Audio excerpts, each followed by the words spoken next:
What it is, y'all. Welcome to number 10, double digits of Monty Mentality. That's right. You know the drill. Like, subscribe, and hit that bell button.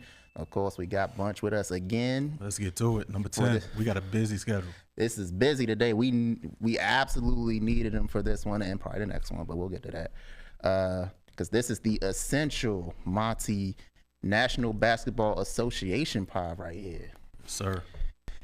NBA playoffs are soon upon us, and thus we had to run back the OG Monty Mentality topic, and that is top 10 NBA players. That's right. So, as a reminder, as we started this last year, same logic as before, which, you know, the Dunked On Prime podcast, they do the same thing. So I like to take that concept, which is we are starting an 82-game season today, and the goal is to maximize chances at winning a championship. So that's what we're worried about. We're not worried about necessarily who sells the most tickets, who gets the most highlights, you know, who's going to have all the jerseys and all that. No, just who the most likely to help us win a championship on a randomized team. Can I just add one disclaimer? What's that? In order to make it fair and not to cheat, I challenge Bill not to put no Kings on this list. That's it. I just wanted to make it a little. Oh yeah, that was very difficult, guys. Very difficult to do. But I managed it. I managed. Yeah. You're a smart dude. So yeah, random team. So that this accounts for a variety of situations, teammates, schemes, etc. as best we can now.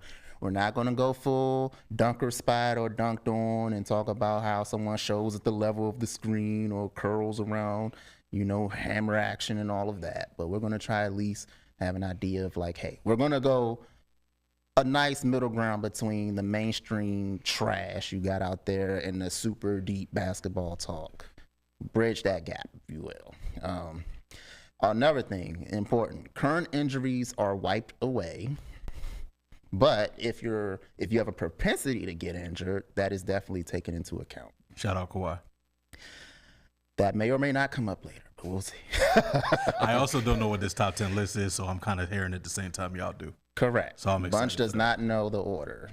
He doesn't even know all the players that are on it, let alone the order. I'm pretty confident I know 1 through 3, and then after that, shot in the dark. So. All right, and then more weight is placed on playoff performance than regular season because, again, we want to win championships. Though regular season does matter, especially availability because, you know, got to get to the playoffs. But, you know, we do give you extra credit for being a playoff performer. Now, real quick, because we got to get through some of this quickly, what I value. So, obviously, the most important skill in basketball, and especially in the NBA, is the ability to create offense for yourself and others. So that and others part is important, guys. So like, yes, you can get buckets, but can you also get buckets efficiently? And can you draw the defense and create for other people as well? Because the goal is to put orange, I know this is going to shock y'all, but the goal is to put the orange ball in the orange hoop with the nets on it, but also for your team. So who cares who's getting the buckets as long as the buckets are getting got, right? Also, defense does matter, though, because you also have to stop the other team from putting the orange ball in the orange hoop. Yep. Now, with that said, the best defensive bigs are going to hold more value because, you know, they defend the most prime real estate, which is the rim. But, of course, perimeter defense is also important. One-on-one defense, which everyone likes, you know, hey, can you strap a nigga in an empty gym? Pause. Slap the floor and shit, all Duke style and whatnot. People love that. But, you know, team defense and how you contribute to team defense is more important. Though, yes, your one-on-one defense also matters because, especially in the playoffs, teams can exploit that if you don't have it. Obviously how you play with different types of teammates and schemes and whatnot. So it's cool if you're someone that can operate with the ball in your hands all the time and be a one-man offense. But what if you have another good ball handler next to you? Can you mesh with them? Or defensively, you know, do we have to cover for your defensive flaws, or do you help make up for other people's defensive flaws? That is heavily considered here. And different types of schemes, coaches, all that good stuff, right? And then both I value both film, not that I'm some like super scout or whatever, but I have been watching basketball for over 20 years closely. So I know at least a little bit of something. I listen to podcasts like this one, watch shows, even read books, etc. So, I value both what I see on the court, but also statistics, both basic and advanced. So we take all of that into account. Yeah, so even the analytics, but we don't pigeonhole ourselves here to analytics or points, rebounds, and assists. We use it all, niggas. We use it all. And then younger players, all else equal, will get a little bit more of the benefit of the doubt because theoretically, their arrow should be pointing up. Older players might be pointing down. But I will say for this list, that really didn't play too much of a factor, but we'll get to that. Now, before we get started to the actual list, I have a rant to get off. I also don't know what this is, so I'm excited to hit it. Why am I so psyched to do this list, and why do I need to do it? Well, because I do think that real basketball talk is sorely lacking in mainstream discourse, both because of media and fans, but largely the media is responsible. Because the truth is, a lot of these niggas do not be watching games. They don't watch games. That's probably facts. Like, be honest. Do you really think someone like that guy from First Take, I ain't even gonna say their names, point people out specifically, or even some of those guys. You talking about Kendrick Perkins? Oh no, Shannon Sharp. Yeah, you're right. Shannon don't watch shit. If LeBron ain't on TV, he ain't watching. Or like even some of the inside the NBA guys. Like, do you think they are watching like Detroit at Orlando on a Tuesday? Probably not, right? But these are the guys that are leading the basketball discourse, and it's like this is just not acceptable, guys. Like, even people who call themselves hoopers, a lot of them, you're just watching Instagram reels and shit, YouTube clips and highlights, listening to Jeff T podcast, maybe. like they're not watching hoop like that for real. Maybe in the playoffs they'll watch more closely, but nigga, like, really, you really want me to think that you have watched a full game of the Houston Rockets this year when they're not on national TV, which isn't even that much? Probably not. I've been watching them niggas since they was ass. Yes. Kevin Porter Jr., baby. I was first on that train. I don't care. I'm taking my credit. He actually has been playing well in Milwaukee, too. Well, because he's not the starting point guard. Right, he is coming off the bench, but yeah. So, yeah. That's why it's like, hey, we got to improve the discourse, and I'm doing my part. Right. That's why I stopped watching like sports talk though, like ESPN, like First Take and all that shit, because they watch the big games that are gonna get like the algorithms moving, but that's it. They watch LeBron, they watch stuff, then they don't know shit about nothing else. So, and I'll close the rant with this: every single player that we will discuss this day, which by the way, probably is like 34, 35 guys on like not just the top 10. There's also an honorable mention, and then guys to look out for, and guys that we want to just mention because I've watched all of them play basketball in the 24-25 NBA season. So that is important. People who talk about basketball should also be watching it. And yeah, so now before we finally get to the list, I just want to say some things that stood out to me when I actually went through this and did this, because I actually really did do some real homework for this. So 1 through 3, that order was easy. Pretty straight up, not an issue. 2, the next 2, 4 and 5, were also easy. Just the order of them was difficult, but I ultimately did settle. And then 6 to 7 was challenging, though I am comfortable with where they are for now, but I won't lie to you, that could look much different in 2 months. But I'm comfortable with them for now. And then 8 to 10 was a nightmare. Like, you could ask me next week and it'll be a different order. And then 13 guys total was considered, plus 1 sleeper that going in I was like, no. But then after I was like, actually, for the strong playoffs, he could change my mind and make me put him up there. But we'll get to that. And the last thing I will say is, we'll see. And then, in my opinion, the top 3. Donovan Mitchell. No, my bad. I'm thinking of names because I don't know the list. I'm trying to guess. We'll but see. We'll yeah. see. Top 3 to 4. So the top 3 to 4, I think, and I say to 4 because you'll see why when I get to 4. To top 3 to 4, I think is as strong as ever as the league has been, or at least usually is. But after that, I think it falls off pretty dramatically, more so than usual.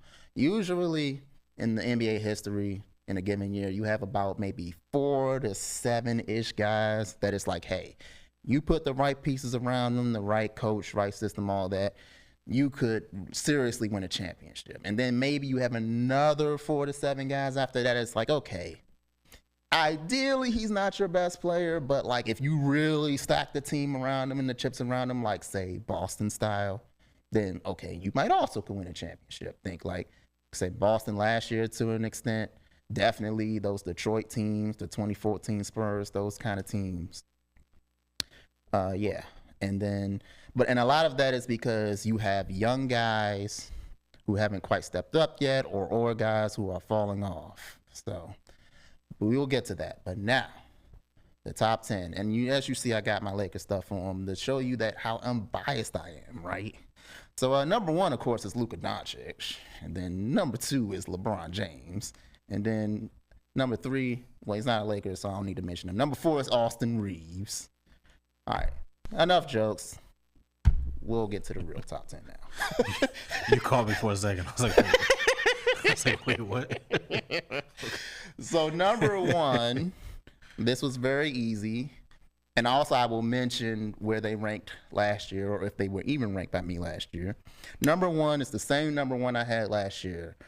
The man of the 60-point triple-double, 3-time MVP, former finals MVP. In my opinion, the greatest offensive big man of all time. Definitely the greatest passing big man of all time. Debatable. Nikola Jokic. Vlade Divac on steroids. Yeah, something like that. Argument for best scorer in the league as well. Now, I'm not going to say I would pick him, but he's giving you post game. He's giving you outside shooting, both mid range and the 3. He's giving you cuts. He's giving you tip-ins and offensive rebounding. Ridiculously efficient. You can't really ask for more. He's a great rebounder on both ends. He does have good defensive hands and anticipation. You know, he's smart and whatever. I actually think he's a better defender than people give him credit for. No, he is. He's just not a rim protector. Yeah, and that's what I was going to say. His main weakness and why he's not like the GOAT player, but more like, you know, I think that when it's all said and done, he'll be in that Shaq, Hakeem tier if he plays long enough in terms of bigs. But he got to win a couple more, but yeah. But I think, well, for me, you know, I don't really care about rings that much. It's just how good you are. And he does. I'm sorry. I'm sorry. The main weakness, like I said, is the rim protection and having to put players around him in a scheme to compensate for that, which is also leaves them vulnerable against teams that spread you out because because you have to make them come out on the floor, put 2 on the ball, stuff like that, and then, you know, obviously that creates rotations and everything. So, but he does allow you to put more offensively limited players around him, so that's the good part. So like I said, but because of his defensive limitations, that might put a ceiling on how dominant of a team you could build. So can I give you my hot take on Jokic? What's that? That I'm not quite there yet, but I'm building my way up to. Mm-hmm. I honestly think he might be the best offensive player I've ever seen. When he has a real argument. When you think about like offense in totality, like the efficiency, playing on the ball, off the ball, mid-range, mid-post, 3-shot, passing, just he has it all. He might be the best I've ever seen. He has it all. I would have argued not Carmelo, KD, but KD doesn't have the vision and passing ability. So yeah, so best offensive players to me, the ones who have real arguments are Jokic, MJ, Steph, LeBron, Magic. Not LeBron. And maybe I want to say Nash for real, but I think Nash is underrated, but he's under. I wouldn't put him in there, but I hear what you're saying. But he might be in that next tier down. But those are the guys that I was seriously. The only reason why I wouldn't put LeBron in there is because his offensive scoring package was way too limited for way too long. That might be true. But man, his fastball was quite the fastball. But yeah. But I'm thinking of like when I say Jokic, there's really no weakness. There's nothing he can't do. Yeah. Offensively, so. Now, speaking of a guy that doesn't have much weaknesses, we get to number 2, who last year on my list was number 7. So quite the jump. Okay, so I actually don't know who number 2 is then. He was number 7 last year. And I did have questions about him last year that I don't have as much now. And he will likely be your MVP for 2025. He's on the best team in the league currently, that team that's probably going to win 68 games. He is of the Oklahoma City Thunder, Shai Gilgeous-Alexander. And there goes my first plot twist. Okay. Shout out to Shai. So if you long for the old school way of playing hoops for a guard, you need to be watching Shai because he does everything you want, really. He goes to the rim. He uses the mid-range heavy. Of course, he shoots some threes, but by guard standards, he does not shoot that many in current day. Though he has added that to his game this year, which helps him get up this high. You just can't keep him out of the lane. And, you can't speed him up. You can't stop him from getting where he wants to go. He's got that tight handle. He gets real low. He just moves in a way that other guys just don't move. He's not super athletic or fast or quick or whatever, but just he knows what to do, how he wants to do it, and you're not gonna make him do shit that he don't want. And like I said, he might be the best mid-range artist in the game today, not named Kevin Durant. And I know DeRozan is ridiculous, yes. He's old now, so I'll give it a shade. But I wouldn't give shade over him. And also Booker, who may or may not come up later, also deserves a shine here. I don't want to talk about nobody on Phoenix. But we will. But like I said, we'll get to those later. We do have the free throw merchant allegations. Wait, before you go to number 3, can I make another concession about this pick? What's that? Is this my camera? Yes, it is. Okay. This is my camera, man. Last year at this time, I made an argument that De'Aaron Fox was better than Shai. And I want to sincerely apologize to the people of Oklahoma City and Shai Gilgeous-Alexander because I was fucking wrong. I don't deserve to talk basketball. I'm still going to, but you got it. All right. And, free throw merchant allegations he has, but he's a bucket regardless. I also have to say a ridiculous quote that was said to me by someone who may or may not see this. When comparing him to Jason Tatum, he said, "You like free throw merchants. I like buckets." Trying to say that Tatum was better. And mind you, Shai is first in total field goals in the league, third in field goals per game, and no one above him in effective field goal percentage, which accounts for 3-pointers, because your field goal percentage might be low if you shoot more threes. He's still nobody who averages above 24.6 points per game is ahead of him. So yes, he's also a bucket, as they say, in the traditional sense. He's just better than Tatum. I'm sorry. I agree with you. He's probably the best defender among high usage perimeter players in the league too. Tatum probably would be your only other argument, and definitely among guards, especially point guards. He's got off-ball playmaking and good rim protection. Might not be ideal next to another ball-dominant star, but he has improved his off-ball game some. Still a win, though, if you can get him to do step-back threes on the regular. But he, like I said, at least is something that he can do. And playmaking is good, but not spectacular. That would probably be my biggest criticism of him currently. But now that we gave him his flowers, it's time for someone else who very much deserves their flowers, even though he's ranked a little lower than last year, only by 1 spot. And nobody cares about this guy right now because his team is no threat to win the championship. That is of the Milwaukee Bucks, Giannis Antetokounmpo. Who is what I thought was number 2. usually in a normal world he would be. I can't be mad this year. But SGA and Jokic are just that crazy. But Giannis is still crazy. Yeah. He is still probably the best inside scoring force in basketball. That's cute that you said probably. I try to be, well, no, because even in my notes I say the best. I don't even say probably. So you're right. Still one of the most terrifying transition forces in NBA history, with or without the ball. And of course, the inside prowess thus demands much defensive attention. And now the mid-range game is a real weapon of his. He actually can use it now. Now, of course, it's still a win for the defense if you make him shoot that. But at least now it's not it was just an automatic clank. He's actually using it. He's using fadeaways and shit like that. That's why I think Giannis will actually age better than people think, even though, obviously he's relying on his physical tools. But one, size ages well, and I do think he's adding enough skills to where it's okay, he will age more gracefully than you might have thought he would. They better hope he don't get a basketball IQ. I'm not trying to say he's bad, but right now it still looks like he's all athleticism.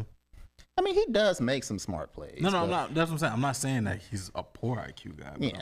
If he turns into, I don't want to say LeBron level, but I get a high level IQ, he's gonna be some problem. He's still really good on defense, though not defensive player of the year levels like his prime. Can he take it to another level in the playoffs to look closer to his prime defensive self? The NBA Cup was a good indicator of that, but without Dame, it's going to be tougher to see, especially because he's going to have more on his plate offensively. I hope by miracle Dame comes back somehow because they keep talking like that's possible, but we'll see. Who they got starting at point now? Ryan Rollins. Who? Who?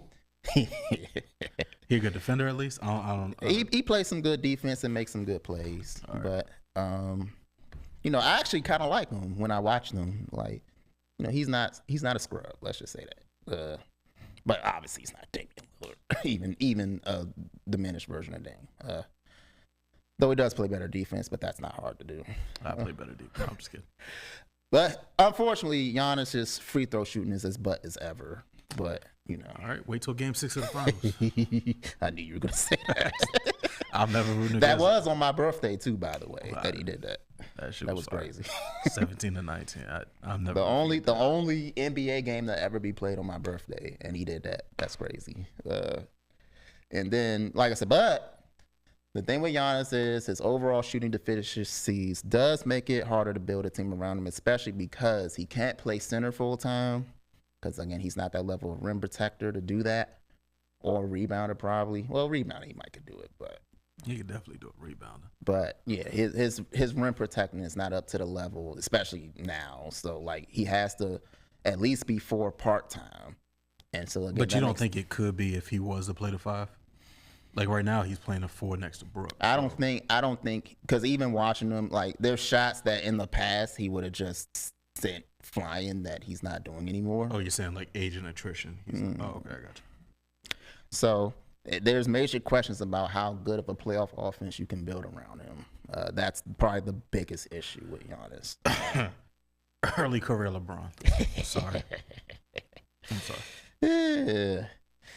And that trend is likely to hold as, like I said, Milwaukee struggled against good teams this year, big time. And unfortunately, like I said, unless Dame comes back by miracle and is his full self, we probably won't get to test it this year either. And that sucks because we haven't had a healthy Giannis in the playoffs since 2022. And we haven't had a full Giannis team in the playoffs since 2021 when they won the championship. Dame got the same shit Wemby got, right? Yes. But his is in his calf. That's why they think he might could come back. Whereas Wemby's is in his shoulder. But yeah, now we get to number 4. And number 4, which I said this was the first place where I was really having to think really hard who I was putting here. There was 2 gentlemen that were in serious consideration here. And this guy who is number 4, ultimately, I did settle on him. He was number 3 last year. And I actually forgot to take this hoodie off because it is Sir Luka Doncic. So we're back on course. So the first Laker on the list, I can't even believe I'm saying that still. That this guy's a Laker. Bro, I'm having so much trouble rooting against him. I like Luka, but like, damn. Even a dumbed down fat version of Luka is still a top 5 offensive player in the league easily. I still like Luka. And obviously he has the ceiling to be the best offensive player in the world. And current high end, I would say, is number 2 to Jokic. He can control the offensive end of the game at like peak LeBron levels. Like he has that type of control and command of offense. I don't want to say better. But he will need to get back in reasonable shape to justify this ranking. But if he does, watch out, niggas. He might be challenging for those top 2 spots. That's not far-fetched. So that main thing that I'm looking for as a Laker fan and a Luka fan and someone that wants him to move up on this list is, can he get his rim scoring back? Because that's been the thing that's been missing in LA, and also his mid-range game has been ass in LA. He's gotten his 3-point shot back.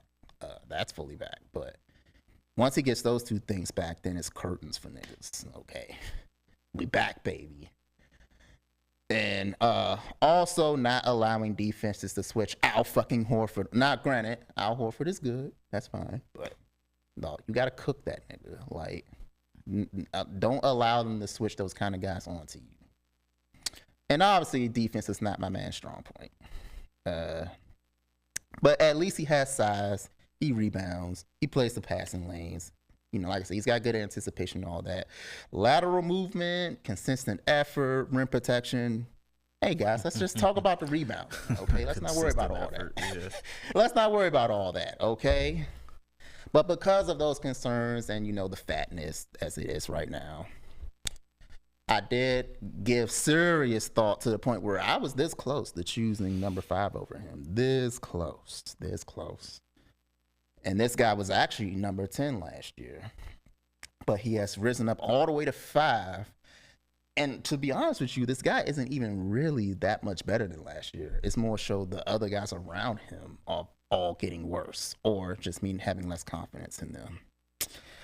This guy, some of you might be shocked that I would have him this high, especially given my allegiances, but I don't have a choice. I got to leave my bias and my hatred to the side and be an honest man. Just so y'all can know that I be for real. I really know how to put my biases to the side when I can. And that is the best player on the team that won the championship last year. Jalen Brown. Oh, sorry. My bad. Not the MVP. My bad. The actual best player, Jason Tatum. Now, I hate to do this for a Celtic, but I'm gonna give him his flowers here today. All right, he takes nothing off the table really. You want scoring, you want defense, you want shooting on or off the ball, you want playmaking, you want defensive rebounding. He doesn't really offensive rebound. He does defensive rebound really well. Size, positional versatility. It's hard to offensive rebound when you're at the 3-point line. Well, that's true. But he checks basically every box. In the first 3 quarters. Mm-hmm. Sorry. I mean, he does have a point, but I'm never gonna like. If you think I don't like Jason Tatum, I don't think you're wrong. He probably is 5, but I'm cool. Now he didn't win either Eastern Conference Finals MVP or Finals MVP, but he's still clearly the best player on that team, on a title team. Allows for many different types of roster configurations that even the guys above him don't. Like, you can play him with a on-ball guard or not. You could play him with mobile bigs or stationary bigs. It doesn't matter. You can play all kinds of schemes or whatever. He is what makes Boston work and allows them to play all the different ways that they can play. So, yeah. Fair point. Now, the one criticism I have is he's not the most efficient scorer for a player of his caliber, especially in the fourth quarter. And a lot of that is because of shot selection difficulty. You know, he does not attack the rim as much as you would like. Mouse in the house. Because, you know, when he's pretty unstoppable going to the rim when he, you know, actually tries it. But, you know, he doesn't do it quite enough. And his mid-range game is quite subpar for a scorer of his caliber. Yeah, that's being polite. But now, this is where the list really gets interesting because it could go in a number of different ways from here. Yeah, and this is where I have no idea. I knew the first, other than, I guess, Shea. I knew the first five. I didn't know the order, but now I'm like, I have no idea. Now it gets really interesting. I know Ant's going to be in here somewhere, but other than that, I have no clue. We'll see about that. That's true. Steph Curry is number 6. Nice. The same number 6 from last year. So Oh, you had him at 6 last year. Mm-hmm. Okay. So so you guys know, of this top 10, before I go any further, there are 3 guys that are in the exact same spot that they were in last year. This is the second one. We got one more coming that's in the exact same spot. And then I believe there are, let me just make sure I have my count right. 1, 2, 3. Yes, there are 3 guys who were in the top 10 this year that were not last year. And we have not gotten to any of them yet. The ones coming up next after this. Okay. But on to Steph, though, real quick. Still the best shooter in the league. Facts. Though he has slipped some because, you know, but he has such a high mountain to come from that he's still clearly the best. Not as quick or crazy with the handle as he used to be either. But like I said, and also not as good as getting all the way to the rim for that reason, though he has gotten a lot stronger. So that helps him. Especially, and it also helps him on defense. But defenses still deeply account for him. And so you still will see. Now, you might see less of this in the playoffs when defenses are even more locked in. But you'll see like 2 or 3 times a game where Golden State just gets the easiest buckets you've ever seen because guys are just terrified of leaving Steph or not helping on Steph. Especially since Jimmy's been there. And that's without him even touching the ball. Yeah. I don't think anyone in NBA history creates more shots for his teammates without touching the ball than Steph Curry does. Facts. And this is why watching games is important, guys, to appreciate that kind of stuff. Because if you could see Moses Moody scoring buckets, like Steph is a good God. Quitting post, nigga. Yeah, Steph is God for that. George Santos. Better defender than most point guards. I would say out of the star point guards, the only one that's better than him is Shea. What about De'Aaron Fox? Trash ass nigga. But he still can be attacked by bigger guys on switches, and obviously super quick guys is not ideal. But he's not a liability out there. I feel like he's like Jokic, underrated, not a lockdown perimeter dude, but fundamental, plays the passing lanes. And then, like I said, he's been on a tear since the Jimmy trade, and that's part of how he got this high. Because if you asked me to do this 2 months ago, he would not have been this high. But it was like, oh yeah, he wouldn't have been in your top 20. He's still let's not slice it. But they was ass early. But it's like, hey, it was like, oh, okay, you still got it, Steph. You still got it like that. And he's one of 2 players on this list that's older than us. That's right, only 1 or 2, which means we got 1 more on this top 10 that's older than us. And in fact, he's up next. I didn't even know he was older than us. He is. I mean, March of 88. We're both 88, but we're a little later. But yeah, the other guy older than us is number 7. He was not in the top 10 last year. He was my most controversial omission. But he's up there again now. Well, not again, because this is my first one. But he's in the top 10 this time. And you should probably guess who that is. He is some people's basketball GOAT. I know he's not Bunche's. And he's not mine, depending on how you ask. Oh, my God. But he is 40 years old. He has actually played a game with his son before, and probably the only one in NBA history to do that. LeBron James. Still playing at an all-NBA level somehow at 40. especially the last 3 months. It's been crazy. I am only a hater because he's on the Lakers. Oh yeah, no. But I agree. I actually, if I was to do a list, he'd be in my top 10.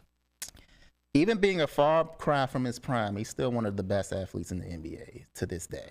Which I actually, never mind. I'm not going to get in that soapbox. But yes, he's top 10. But he's also compensated for his lost athleticism, even though it's still top notch. But, you know, there's levels to the shit, right? There's difference between LeBron in 2025 and then if you go back and watch LeBron in 2009, like, you would clearly see the difference. But he's compensated for that with more skill level and especially shooting. Much better shooter than he's ever been. And he's more dangerous off the ball than given credit for. And which is very useful next to Luka Doncic and Austin Reeves. I'm actually pretty happy he developed that skill. Defense is inconsistent, but he has stretches where he can still be amazing. And I think we might see more of that in the playoffs, especially if Reeves and Luka can take some of that offense off of his plate. Because we're going to need it because we don't got bigs. Well, he's 45, so. But yes, like I said, the smarts, the basketball IQ, the skill development, the athletic decline while happening, still being a little slow, has allowed him to age as gracefully as any player in NBA history. And he will have played 70-plus games at 35 minutes a game for the second year in a row. So still surprisingly reliable even this late in the game. So shout out to LeBron. And now number 8, the last guy on this list who was a repeat from last year and in the exact same spot. And you will be shocked to see me, B. Monty, Brandon, put this guy number 8, higher than a lot of you guys, including Bunche especially, would put him. Wait, I got to guess now. Someone who you know I would be higher on than the masses, and especially yourself. Is it Cat? No. Oh, okay. They did go to the same school, though. Kentucky. Oh, AD? Correct. Oh, I like AD now. Oblivio. Anthony Davis, even though the way he's playing right now, he would not justify this ranking. But I'm pushing that to the side with all, obviously, unfortunate to be traded for Luka fucking Doncic. Very unfortunate for him and to be in that situation. The weirdness of that situation and, his injuries lately. I mean, granted, that's part of the thing with AD is there's always a little something. But I'm going to trust what I saw earlier in the season. And he has shown some flashes still in Dallas that he should be this high. And higher than a lot of people would have him. But look, he's the last 3 years, but for, this last little bit, he's been awesome. He's been awesome.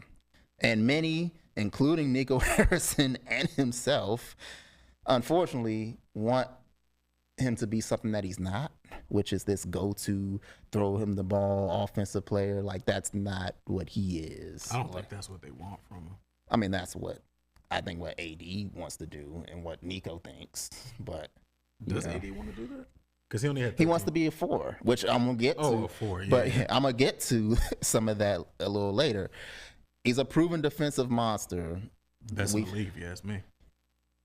Actually, if you also ask me. Though, he might have a challenger, which we'll get to in a minute. I would have never said that when he was a Laker. But he might have a challenger when we get to that. But we'll get to that in a second. Offensively inconsistent, obvious. Well, also when he's not playing Jokic. But yeah, offensively inconsistent, though might be a little exaggerated by some due to his dependence on being set up for scoring. Like I said, you don't just throw the ball to him in the post or say clear or say. I mean, if he got a mismatch, yeah, but clear out whatever. No, he's a pick and roll big, finishing big, etc. He does that with the best of them, but he can also pass really well and stuff like that. So the problem is there's nobody to set him up in Dallas, especially now. Even the best version of Dallas, that wasn't going to be the case. But not as mobile as his heyday, but still switchable. Will not compete for a championship if he's your best offensive player, though. But it's your number 2? Absolutely. I've been saying that since he was in New Orleans. So like I said, it won't happen in Dallas though. It's even with a fully healthy Kyrie. Oh, I disagree with that. Mm-hmm. And to surprise you, I would actually, if he was healthy all year, I'd actually have 80 higher. I would too, actually, but right now he's not. But the biggest reason to not have him this high, honestly, is that stop running from the grind of being a 5 AD. You are a 5. You are not a 4. Okay, I know you want to be a 4, but you don't have that level of wiggle or shooting to be a 4 anymore. Okay, you are a 5. But let's move on to someone else who is also a big that is on this list. A new addition, and I'm surprised when I did this that he ended up this high. And some of this is projection. You better not. Some of this is projection. A lot of it is projection, but he was just so dominant during the season. You better not. That I had to do it. It is that guy in San Antonio, Victor Wembanyama. Okay. But actually, I messed this up because I had a stat for you. That's gonna piss you off. This is the first. Oh, this one. is one of your stats. That's gonna piss you off. So, Anthony, I could tell because I don't like him being in the top 10. But Anthony Davis finishes about 5 possessions per game as the roll man on pick and rolls. Do you want to guess how many a game Wembanyama does? How many possessions he finishes as the roll man? Yeah. So I set a screen. I roll to the basket and I finish at the rim. Or attempt a shot at the rim, I should say. Probably not enough. He averages 1 per game. Yeah, I figured. While averaging 8.8 3-point attempts per game. Yeah, that does piss me off. Yeah. Yeah, nigga 7'6". Yeah. 8'30". Yeah. But yeah, joins Luka, AD, KD, and LeBron as the only players though that could be on a list like this century, that at this age. Because he's only 21. Oh, in the top 10. Yeah. Oh, okay. Those are the only guys that would have been on a list like this year, this century. Best defensive player in basketball, in my opinion, already. Best rim protector, the only one that's in his vicinity is Chet Holmgren, in my opinion. But the thing is, and he can switch out on perimeter players, etc. But the one question thing is, at least on offense, is he still has a fuck around itis. Like he's still kind of like just the shot selection is highly questionable. You said 8 threes. Jesus Christ. Just send him to Boston. It's like, nigga, you 10'30" with a 21-foot wingspan. Go to the basket sometimes. Like it's okay. And he's really good when he goes to the basket because again, his wingspan is fucking 30 feet. Ridiculous. Like I said, some of this is projection, but his regular season dominance was so high that I'm like, you know what? Nah, he's gonna go this high. And also because there just aren't any other obvious people to me to put ahead of him. Though you could argue, and we'll get to some of them in a minute. Not too worried about the blood clot. It seems like most guys are getting over that. So he will be the best player in the league someday, barring major injury. Just a matter of how soon we get there. Ain't the blood clot in the same place as Chris Bosh's was? No. I thought I heard that. It might be, but I think they was like, it's not like Chris Bosh's was like a little different to where it's like, basically it's not something, at least as of now. Now, of course, maybe if we get different info, we'll see. But number 10, stat time again. That's going to piss Bunche off. Bunche, do you know who currently leads the NBA in 3-point attempts and 3-point makes?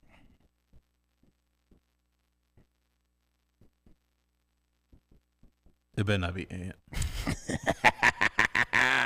It is of the Minnesota Timberwolves, Anthony Edwards. He is number 10. I was like, I have no idea when I had to think. I'm like, could you try to piss me off? Like, yeah. Anthony Edwards leads the league in 3-point makes and attempts. Honorable mention last year, has made it in the number 10 this year.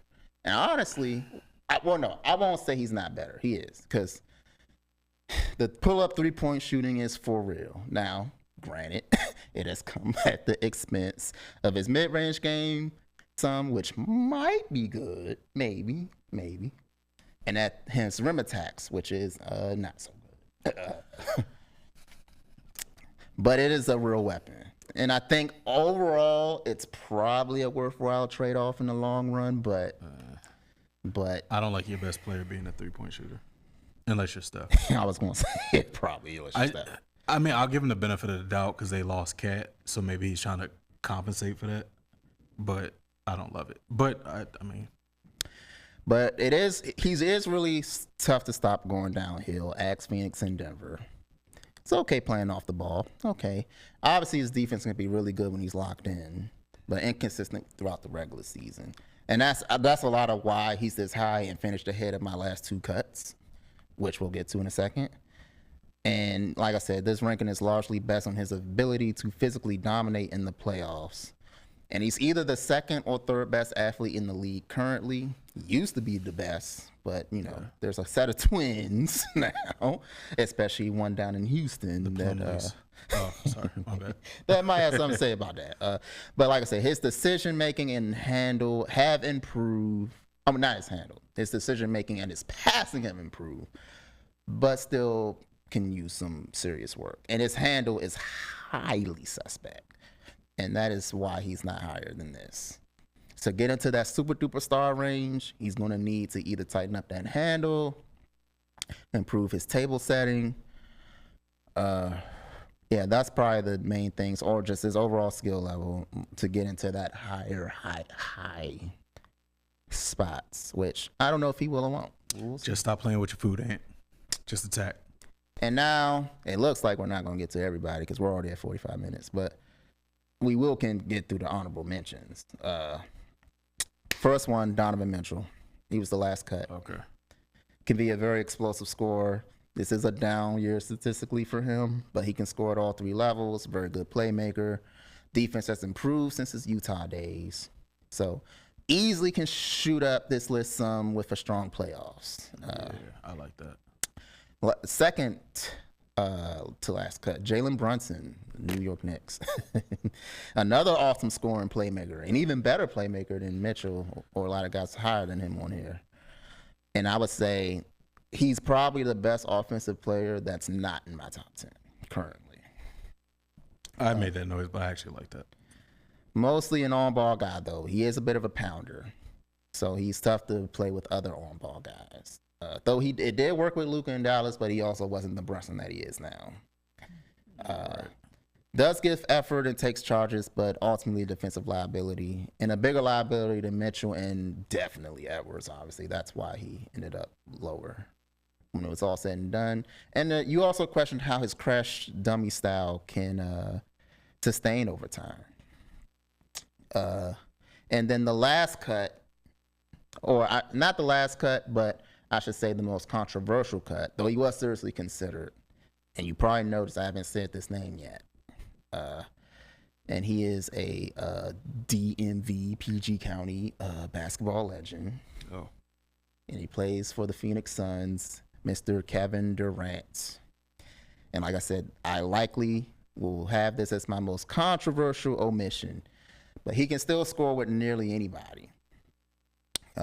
Just can't create separation like he used to, but... Does he need it?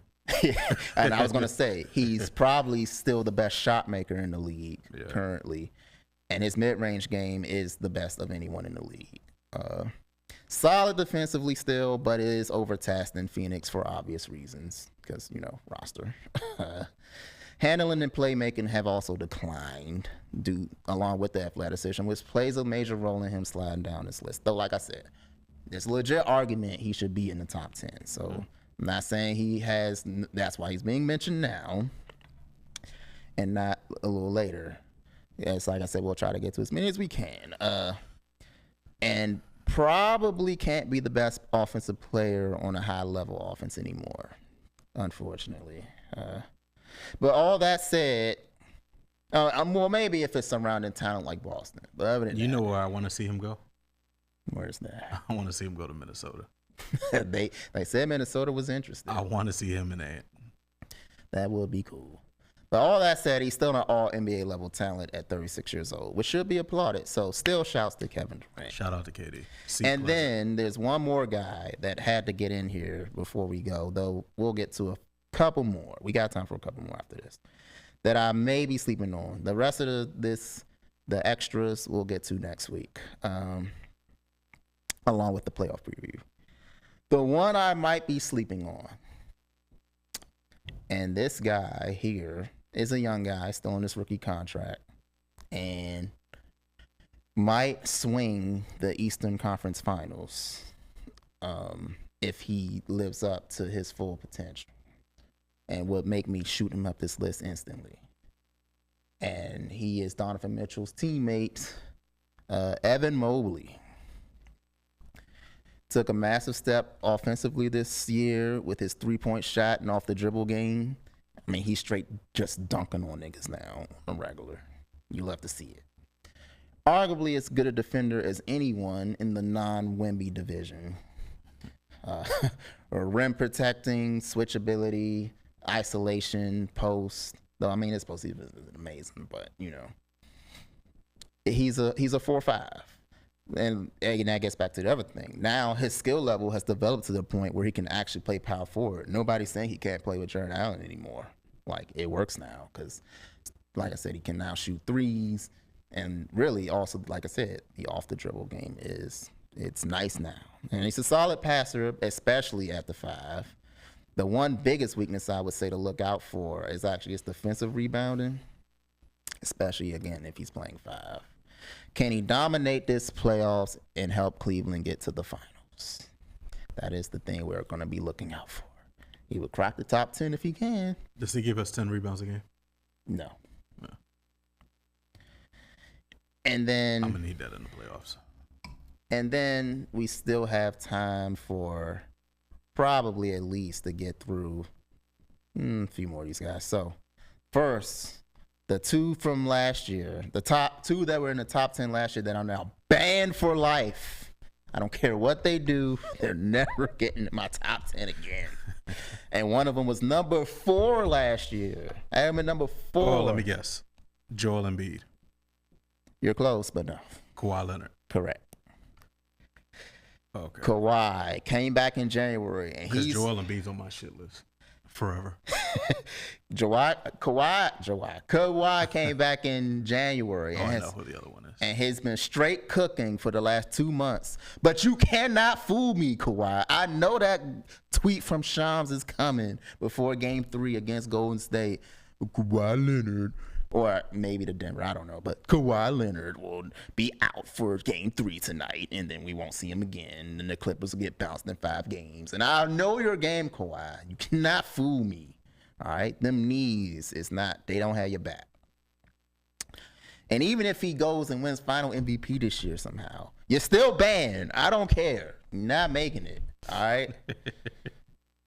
I will not believe in you no more. And then number 2. Let me guess the other one. What's that? His teammate last year. No. Damn. Because Paul George on my shit list. Though he's about to come up. But the other shit list, permanent shit list guy, is Paul George's current teammate. Oh, Embiid? Yes. Oh, okay. I thought you were saying he wasn't on the list at all. Number 9, banned for life. Now this one, I have 0 worries, though, that he'll tempt me to put him in the top 10 again. Like 0.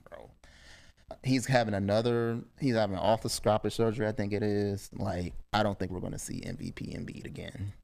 Unfortunately, that sucks. I'm glad he got his one MVP, even though it was Jokic's. Yes, but you know, we never got to see his full self for a playoff run. Was the most dominant post scorer since Shaq.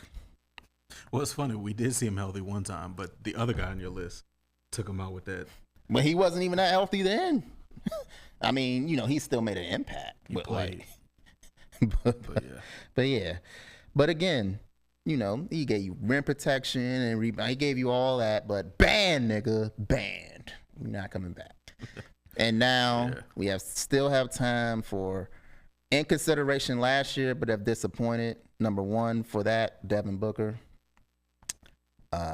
Still can use the midi with the best of them. I feel like he'll get back after Phoenix gets rid of Bradley Beal. Oh, so never. In 2028. uh, the big thing with him is, so he's not scoring at the rim as well as he used to. But also, why can't he become an elite shooter? I don't understand. Like, that's what he was supposed to be coming out of Kentucky. Like, if he had Ant's pull-up 3 game, he would be in the top 10 right now. But he doesn't. So, what if it's just his athleticism? I don't know what it is, but like he just like he got the like he should be a better shooter. I know. Like I don't know what it is. Yeah, that's kind of weird. And looks like he's gonna do the Bradley Beal and just want to stay in Phoenix and just be the guy there. But never, that's fine. I think never compete for anything. Yeah, they had their chance. And then the other guy that's a disappointment. We mentioned him already, Paul George, Podcast P. Hey, bro. When I sent you that video of him being impressed by a nigga crossing the street, that's how I knew it was a rap. I was like, this nigga moved to Philly. He's like, hey, this young man, he didn't look both ways before he crossed the street. I was impressed. He from the hood. I'm like, bro, really? That's what does it for you? So he shut down his podcast to focus on winning a championship. After these niggas was already 14-53. Played in 3 games after that. And the Philadelphia top Sixers, as Tim McMahon calls them, because they're trying to keep their top 6 protected pick. So they've been taking their asses off. They've been 4-19, but not even including tonight since he shut the podcast down. So, hey, but the thing about Paul George is statistically, everything is similar to a year ago, really. He's just not making shots. It was ass a year ago. He's just not making shots. Like, the defense is still there. The ability to create is still there. The ball's just not going in the hoop. And they lost again. The ball's not going in the hoop. I don't know. You shut the podcast down after 60 games. Like, it's just like, all right. But we have more guys to get to, but unfortunately, we're running out of time. So we will get to them next week when we come back. What, more losers? Some are losers, some are Darren not. Fox. We get into him next week. Well, we might actually have time for that next week, along with the playoff preview. But before I go, he won't be a part of that. Shout out to cousins Mark, Josh, Javon, Jordan, and Reggie for the Sports Cousin chat. Ran us by them. Also, my other chats, Stretch, Hughes, Dude, Jerome, Terrell, and my brother for other basketball talk. This will likely be my favorite podcast to do every time I get to do it. Like I said, next week we'll get to more of the guys that I wanted to get to today, but we didn't have enough time. And like I said, the playoff preview as well. And hopefully I can fit in some other stuff, but we'll see. But go Lakers and shit. And like, subscribe, hit the bell button. And until next time, see y'all later.